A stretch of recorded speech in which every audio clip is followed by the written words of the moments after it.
Buenos días, queridos hijos de la parroquia Nuestra Señora del Valle.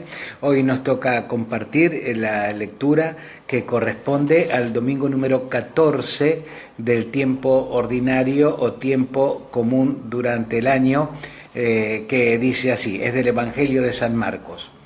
Jesús salió y fue a su pueblo seguido por sus discípulos.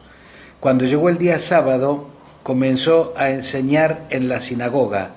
Y la multitud, al escucharlo, quedó maravillada y decía, ¿de dónde saca todo esto? ¿Qué sabiduría le ha sido dada? Y esos milagros que se realizan por sus manos. ¿Acaso este no es el carpintero, el hijo de María, hermano de Santiago, José, Judas y Simón?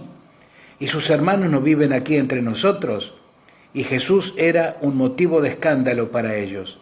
Entonces les dijo, un profeta no es despreciado sino en su propio pueblo, entre sus parientes y en su casa. Y allí no pudo hacer ningún milagro, fuera de curar a unos pocos enfermos imponiéndole las manos. Y Jesús quedó asombrado por la falta de fe que ellos tenían. Palabra del Señor. Gloria a ti, Señor Jesús. El episodio es un episodio muy simple, muy comprensible también. Jesús había estado haciendo un montón de predicaciones y milagros en todo el territorio de lo que sería el Israel de hoy, lo que era el territorio en el que él se movía, y después de haber adquirido una fama que pese a no haber internet, ni WhatsApp, ni nada de eso en esa época, trascendía por comentarios y chusmeríos de unos con otros, ya Jesús había cobrado un cierto prestigio y una cierta fama. Y entonces, en su recorrida apostólica, decide volver a a predicar y a hacer algún milagro también para beneficio del pueblo en lo que sería su ciudad natal, su Nazaret. Entonces vuelve a su pueblo acompañado con sus discípulos seguramente, y un sábado va a la sinagoga, lo que sería nosotros un domingo ir a la misa, y en la sinagoga se desarrollaba un rito que es bastante parecido a lo que sería la primer parte de nuestra liturgia de la misa. Se lee un trozo de la palabra, se cantan salmos y después se predica la palabra. Hasta ahí bastante parecido a lo que sería la primera parte de nuestra misa. Normalmente, para leer la palabra y para entonar los salmos, se elegía alguna persona idónea, más o menos, que supiera leer y que supiera por ahí cantar para dirigir el canto de los salmos y la lectura. Y para predicar, normalmente predicaba un rabino, un maestro, salvo que entre la concurrencia hubiera alguien que se lo considerara más o menos apto para predicar también. Y en ese caso le daban la predicación a esa persona. Cuando Jesús va a la sinagoga de su pueblito natal, ya todo, bueno, primero lo reciben como un hijo del pueblo que había andado por ahí de andanzas misioneras, y muy contentos de que estuviera en la sinagoga y muy contentos de que le dieran a él la predicación.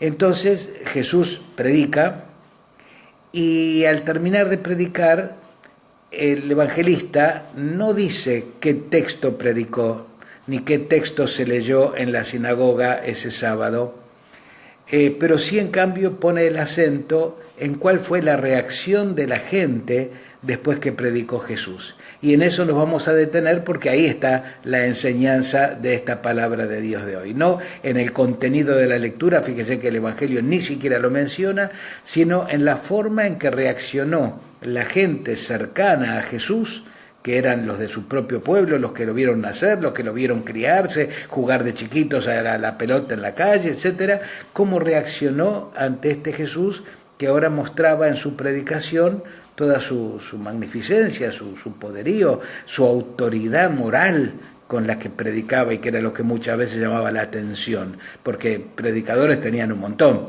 pero que predicara de forma tal que se hiciera creíble, porque predicaba como quien vive primero lo que predica, eso no era muy común. Entonces vamos a ver cómo reaccionó la gente.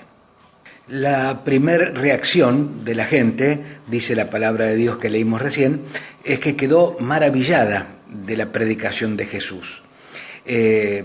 porque Jesús deslumbraba con su palabra, repito, por lo que les dije recién, sobre todo por esa serena autoridad que tenía el predicar, como quien previamente vive y está convencido de aquello que predica, no es algo que es de la boca para afuera. Así que eso los llenaba de admiración. Pero a continuación del embobamiento por la maravilla que Jesús le provocaba, viene una segunda objeción, una segunda reacción. Che, ojo, no sea cosa que esto que nos maravilla nos obligue a tener que replantearnos algunas cosas por lo que él está diciendo, por lo que está predicando, y que todo bien, mientras no nos venga a jorobar nuestros esquemas o nuestra forma de pensar o nuestra forma de vivir. Entonces apelan al viejo método que se apelaba antes, y seguimos apelando al mismo método también hoy día.